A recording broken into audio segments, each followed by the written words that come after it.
coming up. As oil companies go, BP's a pretty good one. As BP exits the stage and a new company steps up, why it's a time of uncertainty for Alaskans. They've done a lot of good and they've been here a long time, but new blood is good too. And while there's no doubt the game will change, an old debate returns. Alaska's production tax system is broken and needs to be fixed. I think our current tax policy has created an environment for investment. Ahead, why efforts to overturn Senate Bill 21 are back in play. And what's at stake for Alaskans in the next chapter, Beyond BP. Alaska, where there are old triumphs, but also new frontiers, with challenges as great as the state itself, but a belief that the best is yet to come, bringing you the faces, the places, and the spirit of the last frontier. This is Frontiers with Rhonda McBride. Welcome to our program as we look back on an old frontier and ahead to a new one. Alaska's 60-year relationship with one international oil giant is about to end, and instead of BP, a Houston company will write the next chapter in a story that's already had many twists and turns.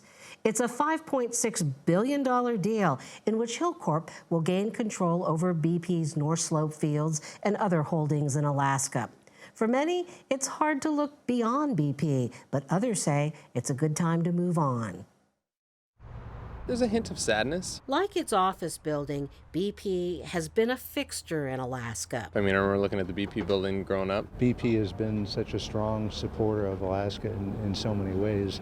But, you know, Alaska has to move on. When someone's already made the determination to leave, it's really hard to characterize that as good or bad. It's just a change. A change that's complicated and hard for average Alaskans to grasp. Some compare it to the end of a marriage and the start of a new courtship. I think it's been a pretty good marriage, except in one regard. The oil industry, led by BP in this state, has, I think, more or less taken over the legislature. So you can't get anything to do with oil policy through the legislature unless big oil checks off on it, you know. I sort of hope that initiative goes through. Massive, huge tax giveaway for no reason at all. A group of longtime advocates for boosting oil taxes aims to put a measure on the ballot that targets only 3 fields. Prudhoe Bay, Capark, and Alpine, the 3 largest legacy fields. Operated by BP, Conoco, and Exxon. The group says they haven't given Alaska a fair return since the legislature passed Senate Bill 21 6 years ago. Our current financial crisis has its origins in SB 21. The Fair Share Act is a means to address the unfairness. The group says the tax hike will raise about $1 billion for the state. 3 of the 5 years that Senate Bill 21 has been in effect, we have had a negative production tax. We are paying the producers to produce our oil from large and profitable legacy fields. This is ridiculous. That's just not the truth. To say that the state is paying oil companies to produce oil would suggest that we're not paying anything in royalties or production tax or corporate income tax or property tax. And we're doing all of those. Vote no! Do these arguments sound familiar? Well, perhaps because you've heard them before when voters in 2014 went to the polls to overturn SB 21. The referendum failed by a narrow margin, and the measure known as MAPA, the More Alaska Production Act, remains mostly in place. I think our current tax policy has created an environment for investment, and we have seen that. We've seen an increase in investment. We have seen a stabilization of our production levels. Come next session, lawmakers will likely revisit oil and gas taxation. Is it fair to say that we start with a new game almost? I would say that the transition is timely with BP and Hilcorp, in that we need to have some modifications in the structure anyway. But I would put in a grain of caution. We cannot use the analysis of a decade ago in comparison to do any adjustments. Or we're just throwing a dart in a dark room and hoping we hit something. So going forward, what is it that the legislature has to keep in mind as they make adjustments to taxes and whatever else they need to deal with? Number one, they have to keep Alaska competitive with other oil basins. That's the fundamental underlying goal that you can't take your eye off of. If you do, you're going to miss your target and most likely end up leaving a lot of money on the table, or you price the industry out. Senator Burt Stedman is widely regarded as one of the legislature's foremost experts on oil taxes.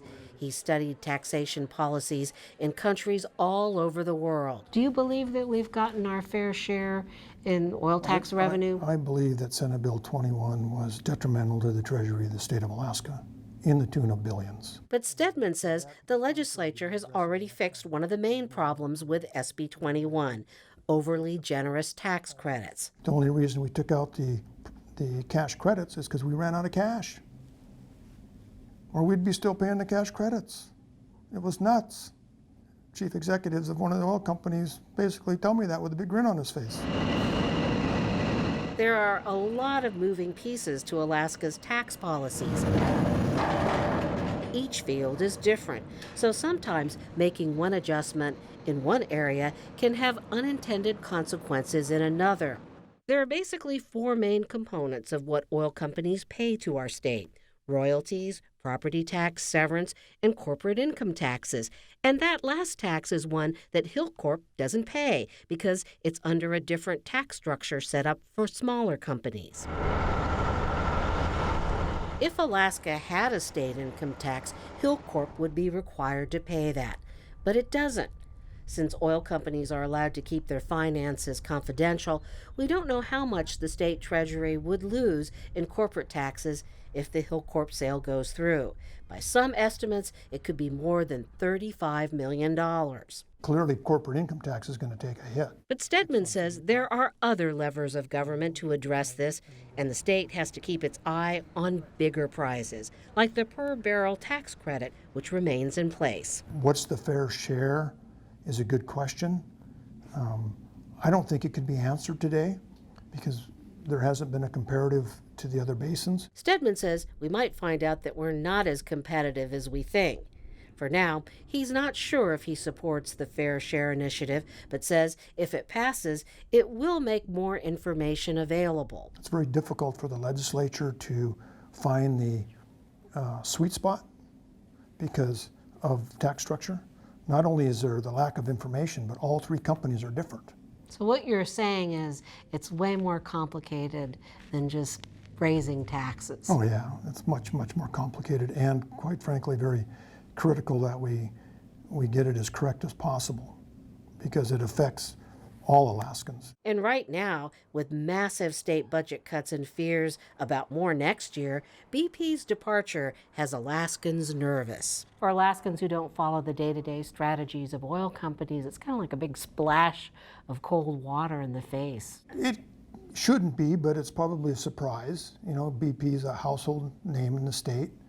I wouldn't look at it as a negative. The state of Alaska is not pushing or encouraging BP out of the state. Some people have said, oh my goodness, you know, BP is first, maybe Exxon is next. Well, they are a bigger player and they're a very well-run and I think the best run of the oil companies personally. I think Exxon needs to stay for the best interest of Alaska dealing with Hillcorp. I think Exxon also needs to keep a close eye on Hillcorp and how they manage the safety and infrastructure stability of Prudhoe Bay. But all in all, Stedman believes Hillcorp can run a far more efficient operation and find new oil that will improve the bottom line for both the company and the state. The field is not ending in 10 years and it's not ending in 30 years. I wish I was here to see it, but I wouldn't be a bit surprised if it's not there in 100. But if the next 100 years change as rapidly as the last 60, the only constant will be change. Back in 1977, when the first oil flowed down the pipeline, Alaskans had no idea how BP and other producers would transform Alaska in ways they never imagined. Well, you've just been given a preview of what's coming up in the next session. Well, coming up on our program, why BP's departure not only creates uncertainty on the slope, but also for nonprofits. It's immeasurable, the amount of impact that it's had. From Teacher of the Year to support for the university, BP leaves a big footprint on Alaska. Why the company's shoes will be hard to fill.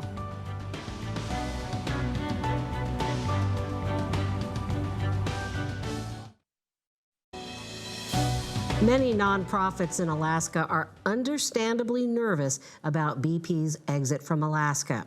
As KTVA's Lauren Maxwell shows us, the company has been a major donor to many Alaskan causes during its 60 years in the state. You guys think this lady deserves an award? For more than 20 years, BP has been surprising teachers of excellence around the state with money for their classrooms and money for their schools. Please join me in congratulating the 2019 Alaska BP Teacher of the Year from Service High School. Education has been a focus of BP's charitable giving, which the company says totaled more than $4 million last year. This year, BP made a big donation to UAA's School of Engineering and its ANCEP program for Native students. Professor Scott Hamill says other BP funds have paid for a long-running summer academy. It's really important. It's immeasurable, the amount of impact that it's had. Even more so as the university faces budget cuts. Kind of a double whammy. It's also a concern for Catholic social services, where BP helps to fund programs like the Brother Francis Shelter and Clare House. The director says those programs will survive, but it may not be easy. Anchorage is a really supportive place, but these are challenging times, so I think it will be hard to fill the gap. I think everyone's just regrouping and trying to figure out what this is going to mean to them. United Way says organizations across the state are wondering what will happen when the money goes away, and also BP employees who are generous as well. It's going to be a huge hit in many ways. She says at this point it's too early to say what will happen. Many people are just hoping for the best. Reporting for Frontiers, I'm Lauren Maxwell. Coming up, oil companies jealously guard their strategies to keep their competitive edge. And BP is no different. But for some insight into the industry's perspective, Al Belay joins us next. He's long retired from BP, but here to give us his take on what may be behind BP's sale to Hilcorp. Our next guest, Al Belay, runs a leadership training academy, Applied Leadership Seminars. He teaches business executives how to become better leaders in both the best and the worst of times. And he draws from his experience as a BP executive, which we hope to tap in this conversation. And maybe you can start off by telling us, what you did for BP in those years. Well, I did a lot. I started in the coal mining business down in Lexington, Kentucky for BP. And then moved up to Cleveland in a strategic planning job. And then I ended up getting transferred to Alaska for an 18-month job in strategic planning, and I've come and gone 2 or 3 times over the last 25 years. So what was supposed to be a temporary development job ended up being my, this core piece of my entire career. But what I did in Alaska, I ended up being the president of the transportation company in the end, which included the ships and all the pipelines that were regulated by like the RCA. I spent time in Aberdeen. I was the general manager there. I was an asset manager. I was a business unit leader.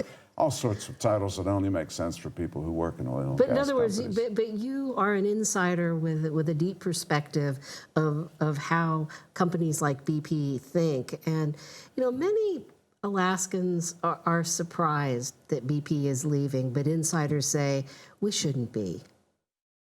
Well, BP is a company that takes a very strategic position when it enters an oil province.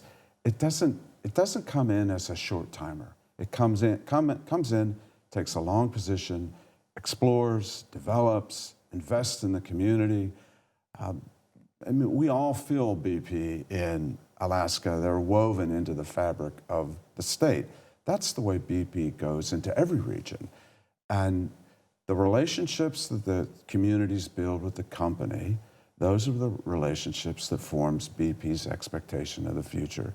And things happened over the last 20 years that altered the stability of that relationship. And BP's decision to leave happened slowly, then suddenly. One bad conversation or one bad decision at a time. Well, one of the things that we've heard is that BP wasn't happy with what has been termed political instability in Alaska. Is that true? You think that that's part of the equation? Absolutely. The fact that, A, the Constitution will not allow one legislature to bind another one, meaning that if something is agreed with one legislature, the next legislature that comes in can change it all. There are no contracts. There are no firm contracts, actually for anybody, really, with the state of Alaska, because the legislature could change anything. And when you're dumping $60, $70 billion into fixed assets in a place like Alaska, if the legislature changes the terms, you can't pick up your pipelines and take them home. They're there. And the instability, that issue with the Constitution that does not allow anybody to enter into fixed contracts with some qualifications, is the fundamental issue, not only for BP, but anyone who invests in Alaska. So one of the things, that we have now is that initiative, the Fair Share Act. There is, I guess, a difference of opinion about what is a fair share, especially from the industry's perspective. I mean, we historically have felt as Alaskans that we haven't gotten our fair share, that oil companies are smarter, they trick us. What are your thoughts? Well, somehow we've ended up with over $60 billion in a permanent fund, and we've developed all this infrastructure that's in the state. We've developed universities, we've developed high schools. The money that's been generated for the state through the production of oil and gas has created enormous wealth for this state. And it's also created wealth for all the oil and gas companies that have been a part of it. And when it comes to fair share, we have to think about, well, what is fair? Is fair defined as keeping the budget at the level that it is, sustaining or increasing a permanent fund dividend? Is that fair? Is that the idea that let's define fairness as keeping everything that we have as a state in terms of our income and the benefits that we have? That's one view. How about this view? Another view of fairness is, what does it take to attract and retain investors? If you think about it, the ultimate measure of fairness is, does it attract and retain investors? So when we think about fairness, the fair, whatever the initiative's called, if the implementation of what those advocates are looking after causes the rates of return to decline and causes investors to leave, then it's not fair. And we have to think about this. We just had a major investor leave. That's a call to action, and that's not having an initiative that increases production taxes. Well, one of the things that I want to bring up to you is a comment from Senator Bill Wielechowski, which we will air shortly. But, he says the numbers of North Slope production on legacy fields has dropped since Senate Bill 21. And he says that BP simply uses the revenue from that to fund its other operations around the world. And he pointed to this report here. So let's listen to Bill Wielechowski. What this shows is that in the Prudhoe Bay unit, at least, they're in harvest mode. We're giving them huge tax deductions, huge tax breaks, tax credits, and they are not reinvesting that money for more production. They are simply giving that back to their shareholders and taking that money as profit. So what are your thoughts on that? He Well, says BP is in harvest mode. I think Bill is referring to a document that I actually wrote. This one. Yes, it was the economic justification for a couple $100 million investment to extend the life of the Trans-Alaska Pipeline. And the statement is being taken within Bill's context, not within the context that it was intended. You have to understand, there are two types of, BP is an exploration and production company. They explore and they produce. And the initial part of their phase in Alaska, they were exploring. They were looking for what in our industry we call elephants. The big big fields.